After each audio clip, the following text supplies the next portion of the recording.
CBSE class 2 में अगर magnet से कौन कौन से चैप्टर में क्या क्या क्वेश्चन आता है एमसीक्यू के, ये अगर आपको दिक्कत है तो ये वीडियो सिर्फ आपके लिए है। टोटल 3 चैप्टर है मैग्नेट के क्लास 12 में। उसमें से पहला चैप्टर है magnetic effect of electric current, number 2 chapter है इलेक्ट्रोमैग्नेटिक इंडक्शन, और तीसरा मैग्नेट का चैप्टर है मैग्नेटिज्म एंड मैटर। ये 3 चैप्टर मिला के मैंने सिर्फ और सिर्फ 25 क्वेश्चन दिए हैं। ये 25 क्वेश्चन अगर आप कर लेंगे तो एक चीज कंफर्म है, इसके बाहर कुछ नहीं आने वाला। हर तरह के न्यूमेरिकल, हर तरह के क्वेश्चन जो एमसीक्यू बेस्ड है वही सिर्फ करवाऊंगा। तो ये एमसीक्यू वीडियो आपके लिए बहुत इंपॉर्टेंट होगा, तो देखते रहिए। मैग्नेट ऑल 3 चैप्टर एमसीक्यू देख रहे हैं सीबीएसई क्लास 12 फिजिक्स का MCQ video. Welcome to advance physics academy. चलिए बढ़ते हैं, शुरू करते हैं पहले क्वेश्चन की तरफ। क्वेश्चन नंबर 1 में दिया है Which among the following material display higher magnetic susceptibility? मतलब हायर मैग्नेटिक ससेप्टिबिलिटी इसमें से कौन से मैग्नेटिक मटेरियल में होगा? नंबर 1 ऑप्शन देखिए, ferromagnetic material, paramagnetic material, diamagnetic material, या फिर नन ऑफ द अबव। ये जो क्वेश्चन है बहुत इंपॉर्टेंट है, क्योंकि ये पीवाईक्यू के तौर पे आपको मिल जाएंगे। बहुत इंपॉर्टेंट क्वेश्चन है, एग्जैक्टली सेम टाइप के क्वेश्चन बहुत बार आ चुके हैं। पहले बता दूं कि पैरामैग्नेटिक मटेरियल का जो ससेप्टिबिलिटी है वो स्मॉल होता है एंड डेफिनेटली पॉजिटिव होता है। उसके बाद आता है डाया। डाया का जो ससेप्टिबिलिटी है डेफिनेटली स्मॉल होता है एंड नेगेटिव होता है। एंड डेफिनेटली फेरोमैग्नेटिक मटेरियल की अगर बात करें तो ससेप्टिबिलिटी स्मॉल नहीं होता है, पॉजिटिव होता है और वेरी लार्ज होता है। तो सबसे बड़ा कौन होता है ससेप्टिबिलिटी? फेरोमैग्नेटिक के लिए। तो यहां पर ऑप्शन ए देखिए, फेरोमैग्नेटिक मटेरियल ऑप्शन ए में है, तो राइट आंसर है ऑप्शन ए। ओके, तो ऑप्शन ए है यहां का राइट आंसर। तो बढ़ते हैं क्वेश्चन नंबर 2 की तरफ। क्वेश्चन नंबर 2 में बताया गया है which of the following states of an EMF of induced whenever there is a charge in the magnetic field linked with the electric circuit? ये 4 ऑप्शन है आपको। ये जो स्टेटमेंट आपको दिया गया है ये कौन से स्टेटमेंट का फॉर्म बताया गया है? नंबर 1 पे है लेंज लॉ, नंबर 2 पे है ओहम्स लॉ, नंबर 3 पे है फैराडे लॉ, एंड नंबर 4 पे है इलेक्ट्रोमैग्नेटिक इंडक्शन का फैराडे लॉ, और नंबर 4 पे है नन ऑफ द अबव। तो ये कौन से लॉ के ऊपर डिपेंड करके बनाया गया है? तो इसमें से आपको चुनने हैं 4 ऑप्शन में राइट आंसर। देखिए ये हमें पता है कि option C, that is Faraday law of electromagnetic induction, जो है इसके ऊपर बेस्ड करके बनाया गया है। तो इसको पूरा ऐसे स्टेटमेंट आपको दे सकते हैं। तो स्टेटमेंट बेस्ड क्वेश्चन के लिए बहुत इंपॉर्टेंट रहेगा, आपको 3 चीजें याद रखना है। Faraday law first, Faraday second law, and definitely Lenz law का स्टेटमेंट। तो ये 3 स्टेटमेंट बहुत बार आए हैं, उठा के डायरेक्ट दे दिया है कि क्वेश्चन के तौर पे, तो अच्छे से करके जाइएगा। बढ़ते हैं क्वेश्चन नंबर 3 की तरफ। कौन सा क्वेश्चन है? Electrical inertia is measured of. Electrical inertia किसके साथ मतलब is measure of? Option A self inductance, mutual inductance, impedance, या फिर नन ऑफ द अबव। इसमें से किसके साथ से हम इलेक्ट्रिकल इनर्शिया के मेजर कर सकते हैं? तो इसका जो राइट आंसर है वो है सेल्फ इंडक्टेंस। क्या है? Self inductance. ठीक है, तो एक बार मैं कलर चेंज कर लेता हूं, तो ये होगा self inductance. Obviously option A is the right answer. VVI question होगा, डेफिनेटली आपको ए अच्छे से करके जाना जरूर है। नेक्स्ट क्वेश्चन बढ़ते हैं क्वेश्चन नंबर 4 की तरफ। क्वेश्चन नंबर 4 है an induced EMF is produced when a magnet is plugged into a coil, the strength of the induced EMF is independent of. किसके ऊपर इंड्यूस्ड ईएमएफ का जो इंड्यूस्ड ईएमएफ है वो डिपेंड नहीं करने वाला? इंड्यूस्ड ईएमएफ किसके ऊपर डिपेंड नहीं करने वाला? आपको पता है कि इंड्यूस्ड ईएमएफ का Faraday law of electromagnetic induction के ऊपर ये क्वेश्चन बना है। नंबर 1 ऑप्शन है the strength of the magnet, strength के ऊपर नहीं डिपेंड करने वाला। नंबर 2 नंबर ऑफ टर्न्स, जो एन होता है उसके ऊपर।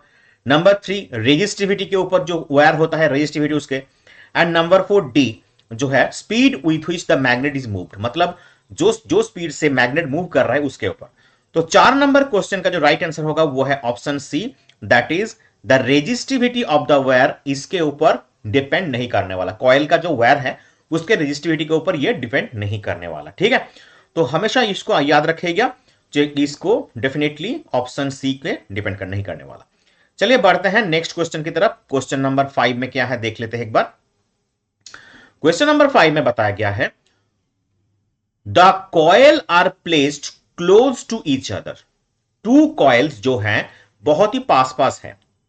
The mutual inductance of pair of coil depends on. अब ये म्यूचुअल इंडक्टेंस जो है एम, ये किसके ऊपर डिपेंड करेगा? ये म्यूचुअल इंडक्टेंस जो है ये किसके ऊपर डिपेंड करेगा? ठीक है, तो आपको यहां से निकालना है। ऑप्शन ए में देखिए, the rate at which current are changing to the coil. Number 2 पे है relative position and orientation of the two coil. Number 3 पे है the material of the wire of the coil. And number D पे है, option D पे है the current of the two coil. ये किसके ऊपर डिपेंड करेगा? ठीक है, म्यूचुअल इंडक्टेंस जो है पेयर ऑफ कॉइल का डिपेंड करेगा किसके ऊपर? देखिए दो चीज मैं बता दूं, self inductance and mutual inductance, ये दोनों में से डेफिनेटली जो सोलेनॉइड वाला जो डेरिवेशन है दोनों के लिए अच्छे से करके जाइएगा, क्योंकि अपकमिंग एग्जाम में बहुत इंपॉर्टेंट होगा ये। तो ये डिपेंड नहीं, जो डिपेंड करेगा ये ऑप्शन बी पे ऊपर डिपेंड करेगा, relative position and orientation of the two coil. Option B is the right answer, ये ऑप्शन बी पे ऊपर डिपेंड करेगा। अगर आप मेरे साथ ये क्वेश्चन आंसर प्रैक्टिस कर रहे हैं, अगर ज्यादातर आंसर ठीक हो रहा है तो प्रिपरेशन आपका ठीक है, नहीं तो ये जो क्वेश्चन मैं दे रहा हूं इसको डेफिनेटली स्क्रीनशॉट लेके या फिर टेलीग्राम ग्रुप को ज्वाइन करके ये आप कर सकते हैं। When current of a coil is changed from 5 ampere to 2 ampere, देखिए करंट डिक्रीज हुआ है 5 to 2, टाइम दिया गया है 0.1 सेकेंड, एवरेज जो वोल्टेज है वो है 50 वोल्ट प्रोड्यूस्ड। सेल्फ इंडक्टेंस हमें पता करना है। आप देखिए इसका मैंने सॉल्यूशन भी डाल दिया है, क्योंकि इसको कम टाइम में ज्यादा क्वेश्चन करने हैं हमको, एग्जाम पास आ रहा है, तो इसलिए सेल्फ इंडक्टेंस का जो फॉर्मूला होता है epsilon equal to minus L D I by D T. अब ये वोल्टेज हमें कहां पर दिया है? एप्सिलॉन 50 दे दिया है। एल हमें पता करना है। देखिए करंट चेंज हो रहा है 5 to 2, तो चेंज मतलब फाइनल माइनस इनिशियल, तो 2 - 5 हमने यहां कर दिया, और डेफिनेटली टाइम दिया गया 0.1, हमने dt की जगह लिख दिया। तो -3 आ जाएगा, माइनस माइनस प्लस हो जाएगा, तो ये आ गया, ये कैलकुलेशन करने पे आ गया 1.67। सिर्फ इजी एक न्यूमेरिकल, जो कि न्यूमेरिकल का फॉर्मूले के ऊपर ये डिपेंड करके आना है, बहुत ही इंपॉर्टेंट है। सेल्फ इंडक्टेंस के ऊपर क्वेश्चन जरूर बनेंगे या फिर म्यूचुअल के इंडक्टेंस के ऊपर जरूर क्वेश्चन बनेंगे। इन दोनों का फॉर्मूला आप देखिए, इन दोनों के ऊपर इंप्लीमेंटेशन देखिए, जरूर आपको करके जाना है। बढ़ते हैं नेक्स्ट और एक न्यूमेरिकल की तरफ। एक न्यूमेरिकल दिया है, a coil having 500 square foot of loops inside the side is 10 centimetre. Side दिया है, डेफिनेटली 500 जो है इसका नंबर ऑफ टर्न्स दे दिया है जो लूप में, और is placed normal to the magnetic flux which increases at the rate of 1 tesla per second. ये मैग्नेटिक फ्लक्स भी दे दिया है। अब इंड्यूस्ड ईएमएफ का पता करना है हमें। इंड्यूस्ड ईएमएफ का फॉर्मूला क्या है? पता है कि epsilon equal to N A DB by D T, ना एन ए बी होता है, तो चेंज इन मैग्नेटिक फ्लक्स मतलब डीबी बाई डी टी होता है ना। तो एन कितना है यहां से? डेफिनेटली 500। ए कितना है? देखिए 10 सेंटीमीटर, तो डेफिनेटली इसको अगर मीटर में कन्वर्ट करेंगे तो हमें क्या मिलेगा? तो 100 से डिवाइड करना है। और यहां पर बी का वैल्यू देखिए, डीबी बाई डी टी का वैल्यू दे दिया है 1 Tesla metre, 1 tesla per second, तो ये डीबी बाई डी टी का आ गया। तो यहां पर कैलकुलेशन करेंगे तो 5 वोल्ट आपको मिल जाएगा, जो कि ऑप्शन डी में आपको दिख रहा होगा। ठीक है, तो इसमें आपको दिख रहा होगा, तो option D is the right answer. ऐसे ही छोटे छोटे क्वेश्चन बहुत ही आसान, सिर्फ आपको फॉर्मूले याद होना जरूरी है। बढ़ते हैं नेक्स्ट और एक क्वेश्चन की तरफ, जहां पर है अ कॉइल ऑफ 100 टर्न्स, फिर दिया है 100 टर्न्स, सॉरी यहां पर 5 नहीं 100 है, 100 टर्न्स, ओके, एन का वैल्यू आ गया। जो करंट है 5 मिली एम्पियर है, आई 5 इंटू 10 टू द पावर कितना? -3 होगा ना, डेफिनेटली -3, क्योंकि मिली में है। Creates a magnetic flux of 10 to the -5 weber. तो मैग्नेटिक फ्लक्स फाई का वैल्यू कितना है? 10 टू द -5 वेबर में है। इंडक्शन कैलकुलेट करने को बोला है, हमें क्या पता है? Self inductance equal to 5 by N I, वही मैंने लिख दिया यहां पर। अब फाई का वैल्यू, एन का वैल्यू और आई का वैल्यू यहां पर कैलकुलेट करने को है। अब कैलकुलेट करने से हमें क्या पता है? 0.02 आ गया हेनरी में। तो 0.02 कहां पर है? ऑप्शन सी में है, सॉरी 0.02, हाँ, तो 0.02 देखिए, ये वाला क्वेश्चन का जो आंसर है 0.02 कहां पर आप देख पाएंगे? तो ये जो निकल के आया ये सिर्फ नॉर्मल कैलकुलेशन से है, 0.02 ये नॉर्मल कैलकुलेशन से आपको मिल गया। ठीक है, तो इसको अच्छे से करके जाइएगा। चलिए बढ़ते हैं नेक्स्ट क्वेश्चन की तरफ। नेक्स्ट क्वेश्चन बोला है the current flows from A to B is shown in the figure. ये ए से बी की तरफ करंट जा रहा है। The direction of the induced current in the loop. अब डायरेक्शन लूप में डायरेक्शन किधर से किधर करंट जाएगा, डायरेक्शन उसको पता करना है। क्लॉकवाइज होगा, एंटी क्लॉकवाइज होगा, स्ट्रेट लाइन होगा, या फिर नो इंड्यूस्ड ईएमएफ प्रोड्यूस। देखिए करंट का डायरेक्शन क्या है, इस तरफ, मतलब ये आ गया करंट का डायरेक्शन। हमें लेंज लॉ से क्या पता है, जिस कारण से इंड्यूस्ड ईएमएफ प्रोड्यूस होता है उस कारण को ही वो रोकता है, मतलब उस कारण को ही वो बाधा देता है। तो हमें क्या होगा, ये अगर इस तरफ जा रहा है तो मतलब एंटी क्लॉकवाइज में है, तो क्लॉकवाइज में करंट फ्लो होगा, यहां इंड्यूस्ड मतलब ये कॉइल में।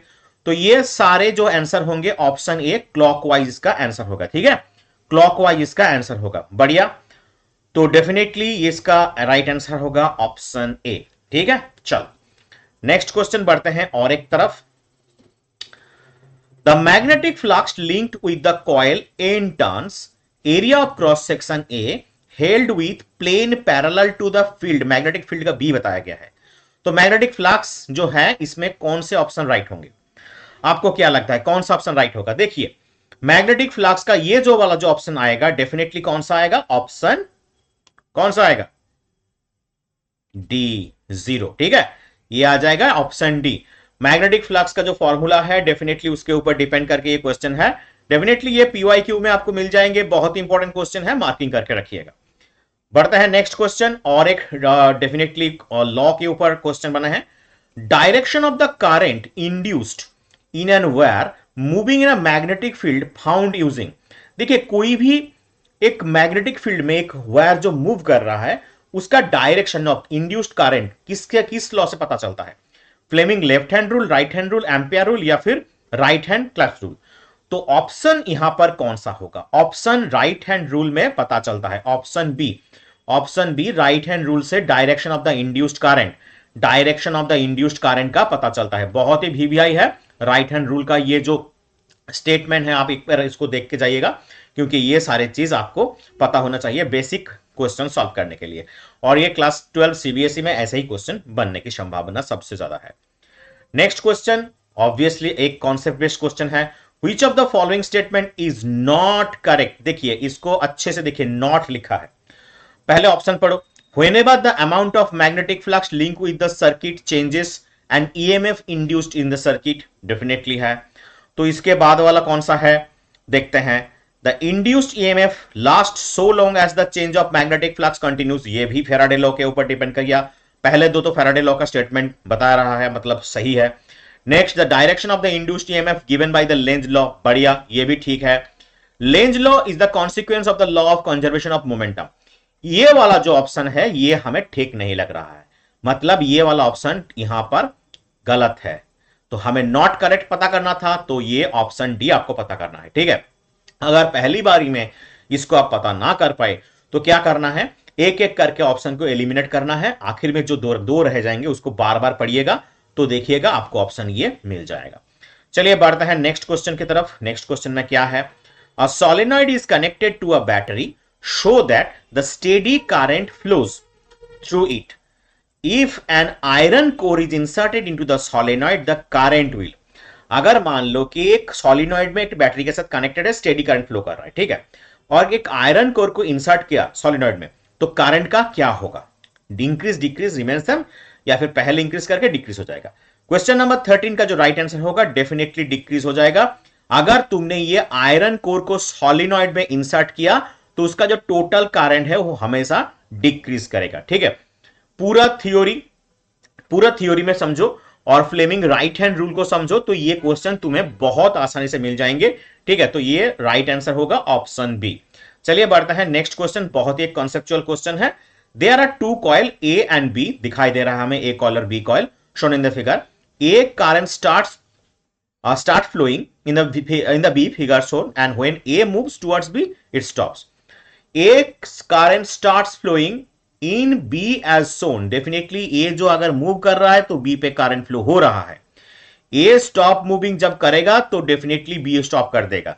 तो current A is clockwise, B is kept stationary when A moves. A का करंट जो है क्लॉकवाइज होगा जब B स्टेशनरी होगा, जब A मूव करेगा। We can refer it अब इसमें से कौन सा ऑप्शन इसमें से राइट होगा? ठीक है, इसमें से कौन सा ऑप्शन राइट होगा? There is a constant current in the clockwise direction in A, constant current होगा. There is a varying current in A, there is a no current in A, and there is a constant current in the counter clockwise direction of A. ये हमें एक ही formula बताएगा, Lenz law. तो Lenz law counter, counter मतलब जिस कारण से प्रोड्यूस हो रहा है इंड्यूस्ड ईएमएफ उसी कारण को बाधा देता है. तो ये क्या आएगा? काउंटर क्लॉकवाइज डायरेक्शन ऑफ ए में ये पैदा होगा. ठीक है, तो यहां पर option D is the right answer हो गया. नेक्स्ट क्वेश्चन नंबर 15 की तरफ बढ़ते हैं. When charged particle move in a combined magnetic and electric field, then the force acting है. देखिए, चार्ज इलेक्ट्रिक फील्ड में अगर आया तो क्या होगा? QE. और मैग्नेटिक फील्ड में आया तो क्या होगा? Q V cross B. तो ये टोटल क्या होगा? Lorentz force. ठीक है, तो क्या होगा? FE plus FB. तो ये क्या बन जाएगा? Lorentz force. तो ये इसका लॉरेंज फोर्स का डेफिनेटली 2 मार्क्स का भी क्वेश्चन बनते हैं. 2 मार्क्स के लिए भी तैयार रखिएगा. और ये अगर वैल्यू को हम बिठा दिए तो क्या होगा? Q इंटू क्यू कॉमन आ जाएगा, E into V cross B. ठीक है, तो ये बहुत ही इंपॉर्टेंट क्वेश्चन बनेगा. डेफिनेटली आपको करके जाना है लॉरेंज फोर्स का कॉन्सेप्ट में. नेक्स्ट क्वेश्चन बढ़ते हैं क्वेश्चन नंबर 16 की तरफ. क्वेश्चन नंबर 16 में क्या है? If an electron is projected with uniform velocity along the axis of the current carrying long solenoid, मतलब एक इलेक्ट्रॉन को प्रोजेक्ट किया गया है यूनिफॉर्म वेलोसिटी के साथ जो कि करंट कैरिंग लॉन्ग सॉलिनॉइड में है. Which of the following statements satisfied? मतलब इसमें से कौन सा स्टेटमेंट ये सपोर्ट करता है? Option A, the electron path will be circular about its axis. The electron will be accelerated along the axis. Number 3 पे है an electron will continue to move with the uniform velocity along the axis of the solenoid. And number D पे है an electron will experience a force at an angle, ये 45 degree है, 45 degree to the axis and execute an helical path. तो 16 number question का जो right answer होगा वो है option C, electron will continue to move in uniform velocity, क्योंकि उसको यूनिफॉर्म वेलोसिटी से भेजा गया था. यहां पर है along the axis of the solenoid, ये एक्सिस में जिस तरह भेजा थे वहीं पे ये चलता जाएगा. ठीक है, तो ऑप्शन सी इसका राइट आंसर हो जाएगा. बढ़ते हैं क्वेश्चन नंबर 17 की तरफ. बहुत ही एक आसान वाला क्वेश्चन है. बता रहा है a particle of charge E, mass M moves with a velocity V and magnetic field इसका है B, applied perpendicular to the motion of the particle. ये परपेंडिकुलर डायरेक्शन में इसको अप्लाई किया गया है. रेडियस अगर R हुआ तो पाथ ऑफ द फील्ड में ये जो मैग्नेटिक फील्ड का जो ये जो फॉर्मूला आएगा तो ये कौन सा वाला फॉर्मूला आएगा? ठीक है, तो इसमें से कौन सा वाला राइट होगा? तो इसका जो राइट आंसर होगा वो है mv बाई बीई. ठीक है, ये फॉर्मूला आपको याद होना चाहिए. Option A is the right answer. Next question बढ़ते हैं क्वेश्चन नंबर 18 की तरफ. क्वेश्चन नंबर 18 में क्या है? An electron is projected with uniform velocity along the axis of the current carrying long solenoid, which of the following is true. ये अभी मैंने करवाया है PYQ 16 नंबर क्वेश्चन की तरफ. सेम क्वेश्चन है एक्चुअली, ये PYQ में है सेम एज 16 डेफिनेटली. तो इसका जो राइट आंसर होगा डेफिनेटली वो कौन सा होगा? अभी ये वाला, सिर्फ ऑप्शन चेंज हो गया, वो पहले सी में था अभी डी में आ गया. ठीक है, चलो नेक्स्ट क्वेश्चन बढ़ते हैं क्वेश्चन नंबर 19 की तरफ. बहुत इंपॉर्टेंट क्वेश्चन है ये 19 वाला. रेक्टेंगुलर लूप करंट जो है I फ्लो कर रहा है, ये देख पा रहे हैं आप. Definitely a long straight wire such that it wire is parallel to the one of the side of the loop. ये एक जो साइड है ये लूप का, इसके साथ ये पैरेलल में है, तो inside the plane of the loop. The steady current I established in the wire. अब ये स्टेडी करंट जो I है एस्टैब्लिश में हो गया है, तो ये चारों ऑप्शन में से कौन सा फॉलो करेगा? मतलब rotate an axis parallel to the wire, move away, move toward, और या फिर रिमेन स्टेशनरी. अब देखो, हमें पता है दो वायर में अगर करंट फ्लो हुए एक ही डायरेक्शन में तो उसे क्या होगा? अट्रैक्शन होगा. पता है ना? तो पता है ना, डेफिनेटली पता है. अब ये जो एफ का फॉर्मूला क्या है? अगर मान ले ये ए है डेफिनेटली और ये बी है, अच्छा ये बी है, ये सी है और डी है, तो ये मान ले कि यहां पर जो फॉर्मूला है हमें क्या है? म्यू 0 I बाई क्या होगा? 2 पाई डी इंटू ए, वही ना. तो ये डी के साथ क्या हो रहा है? तो F proportional to 1 by D. ठीक है, F proportional to 1 by D. जितना पास आएगा उतना क्या होगा, डी घटने से एफ बढ़ेगा। अब जिस तरह ये ऑप्शन दिया गया है क्वेश्चन नंबर 19 का, उसमें से देखो मूव टुवर्ड द वायर, ये अपने पास आ जाएगा क्योंकि यहां पर एट्रैक्शन हो रहा है, और तो एट्रैक्शन होने से डिस्टेंस घटेगा, तो इसलिए एक दूसरे के पास आ जाएगा। ठीक है, सिंपल कॉन्सेप्चुअल क्वेश्चन, आप अगर इसको पहले से अच्छे से जानते हैं, क्योंकि ये थ्योरी जो डेरिवेशन है, ये प्रूफ भी बहुत इंपॉर्टेंट होगा, क्योंकि ये अपकमिंग एग्जाम के लिए बहुत ही इंपॉर्टेंट हो सकता है, तो इसको एक बार अच्छे से देख के जाइएगा। बढ़ते हैं क्वेश्चन नंबर 20 की तरफ। The maximum current that can be measured in a galvanometer of the resistance बताया गया है 40, और करंट का 10 मिली एम्पियर दिया है। It converted into voltmeter that can read up to 50 volt, एक वोल्टमीटर में कन्वर्ट कर दिया जो 50 वोल्ट तक माप सकता है। The resistance to be connected in the series, कितना रेजिस्टेंस यहां पर कनेक्टेड होगा। तो हमें पता है जब कोई डेफिनेटली गैल्वेनोमीटर को हम वोल्टमीटर में कन्वर्ट करने का करें तो रेजिस्टेंस जो ऐड करना होता है उसका फॉर्मूला क्या है, V by I G minus G, simple formula. तो V दिया है 50, definitely I 10 milli ampere, milli को हमने क्या किया, कन्वर्ट कर दिया एम्पियर में, और 40 ओम रेजिस्टेंस दिया था, ये G मतलब ये गैल्वेनोमीटर रेजिस्टेंस होता है। ठीक है, तो हमें लिख दिया, तो आंसर कितना आया 4960। तो 4960 कहां पर है, ऑप्शन डी पे है। बहुत आसान वाला क्वेश्चन है, आपको आसानी से ये करना है। चलिए 4960। नेक्स्ट क्वेश्चन, क्वेश्चन नंबर 21 की तरफ बढ़ते हैं। बहुत इंपॉर्टेंट क्वेश्चन है, देखिए। The strength of magnetic field in the centre of the circular coil, ये centre of the circular coil का strength of magnetic field calculate करना है। हमें 4 ऑप्शन दिए गए हैं। देखिए, मैग्नेटिक फील्ड जो centre of the circular coil होता है उसका फॉर्मूला क्या है, mu 0 I by 2r minus mu 0 I by 2 pi है, वही ना। तो यहां पर mu 0 I by 2r common होके तो y 1 माइनस 1 बाई पाई आ जाता है। ठीक है, तो यहां कहां पर मिल रहा है, ऑप्शन पी में मिल रहा है। देखो सिंपल, ये सिर्फ फॉर्मूला के ऊपर बेस्ड है, कुछ नहीं, डेरिवेशन ना करना है, सिर्फ एक लाइन का आंसर निकालो, तुरंत से चुटकी बजाता ही निकल जाएगा। अगर तुम्हें फॉर्मूला पता है, किसी भी चीज का न्यूमेरिकल या फिर एमसीक्यू करने के लिए जो मेन कॉन्सेप्ट होता है वो है फॉर्मूला। फॉर्मूला को अगर तोड़ तोड़ के सीखोगे तो ये इसको कोई भी प्रॉब्लम नहीं आने वाला। ठीक है, चलिए बढ़ते हैं क्वेश्चन नंबर 22 की तरफ। इसमें क्या है देख लेते हैं। 3 वायर है, 1 2 3 3 वायर है, स्ट्रेट पैरेलल, एक साथ पैरेलल है, carrying a current arranged in the shown in the figure. जिस तरह करंट कहते हैं 30 10 और 20, 3 सेंटीमीटर दूरी पे है, 2 सेंटीमीटर दूरी पे है। Force experienced by the 25 centimetre length of wire C. अब ये जो सी वायर है ये 25 सेंटीमीटर है, इसका क्या होगा, इसका ऊपर फोर्स। देखो ये जो कॉन्सेप्ट है ना, force on C due to D and G, देखो ये सी के ऊपर क्या फोर्स लगा रहा है, ये जी भी इसके ऊपर क्या फोर्स लगा रहा है, तो क्या होगा, ये एक दूसरे के साथ इक्वल होगा। इक्वल होने से इसके ऊपर जो टोटल जो ये क्या होगा फोर्स होगा, ये 0 हो जाएगा। ठीक है, तो ये क्या होगा, 0 होगा, क्योंकि ये इक्वल फोर्स लगाएंगे, इक्वल एंड अपोजिट फोर्स लगाएंगे। तो ये डी जो फोर्स लगाएगा, जी जो इसके ऊपर फोर्स लगाएगा, तो ये दोनों ही इक्वल एंड अपोजिट हो जाएगा, इसलिए इसका आंसर भी 0 आ जाएगा। नेक्स्ट क्वेश्चन, इसको बोला है what is the net force on the rectangular coil. इस कॉइल को दिया गया है, नेट फोर्स कैलकुलेट करना है। देखो ये पहले जो कुछ देर पहले क्वेश्चन नंबर 19 किया था उसका ही सेम टू सेम क्वेश्चन यहां पर बना है। ये क्वेश्चन नंबर 23 मैं लिख देता हूं, 23 सेम एज 19। देखो ये करंट से 2 एम्पियर में जा रहा है, 2 सेंटीमीटर दूरी पे है, एक एबीसीडी कॉइल है जिसके यहां पर 1 एम्पियर करंट फ्लो हो रहा है। हमें क्या पता है कि अगर करंट फ्लो सेम डायरेक्शन में हुआ तो एट्रैक्शन होगा। तो ये आ गया एफ ऑफ ए बी। तो ए बी के ऊपर जो करंट का फोर्स लगेगा तो क्या होगा, mu 0 I1 I2 by 2 pi R into L. तो इसका हमने निकाल लिया जो कि हो attractive nature of F of C D. देखो सी डी ऑपोजिट में जा रहा है, देखो ये डायरेक्शन देखो, सी डी ऑपोजिट में जा रहा है। ऑपोजिट मतलब रिपल्सन होगा, जैसे कि ये और ये जा रहा है इधर, ये नीचे आ रहा है, तो ऑपोजिट में रिपल्सन होगा। तो एफ ऑफ सी डी निकाल लिया हमने, क्या होगा 5 इंटू 10⁻⁷। तो नेट क्या होगा, ऑपोजिट मतलब माइनस कर दो, माइनस करने से क्या आ जाएगा, डेफिनेटली वैल्यू निकल के आएगा जो कि टुवर्ड्स द वायर में होगा। तो ये कहां पर है, ऑप्शन ए पे देखो वही वैल्यू दिया है। तो ये वाला न्यूमेरिकल डेफिनेटली थोड़ा सॉल्व करके तुम्हें करना होता है, तो इसको भी करके जाना जरूर।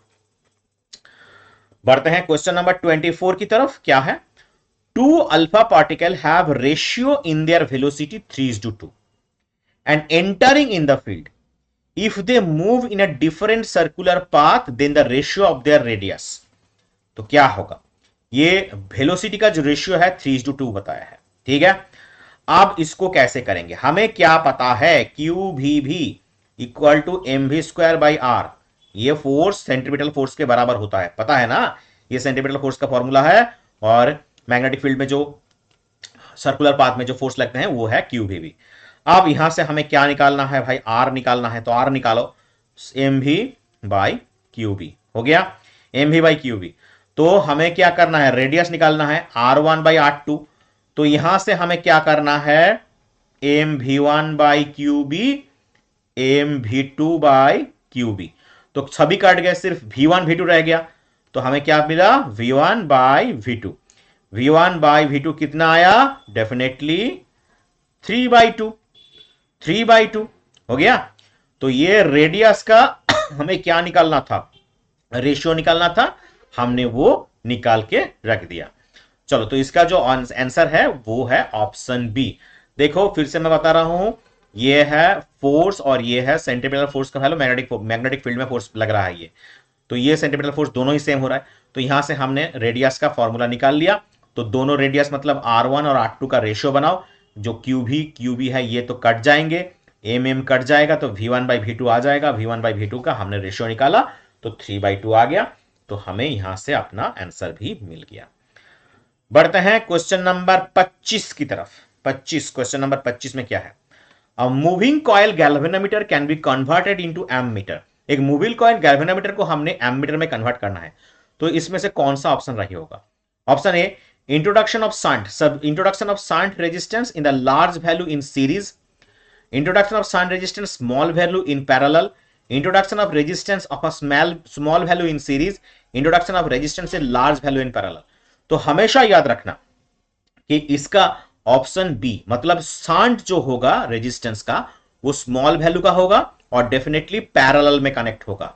शंट हमेशा स्मॉल वैल्यू में होना चाहिए और रेजिस्टेंस के साथ ये गैल्वेनोमीटर के साथ पैरेलल में कनेक्ट होना चाहिए, ठीक है। ये कंडीशन याद रखना, वीवीआई क्वेश्चन बहुत बार आपको मिल जाएंगे क्वेश्चन पेपर में।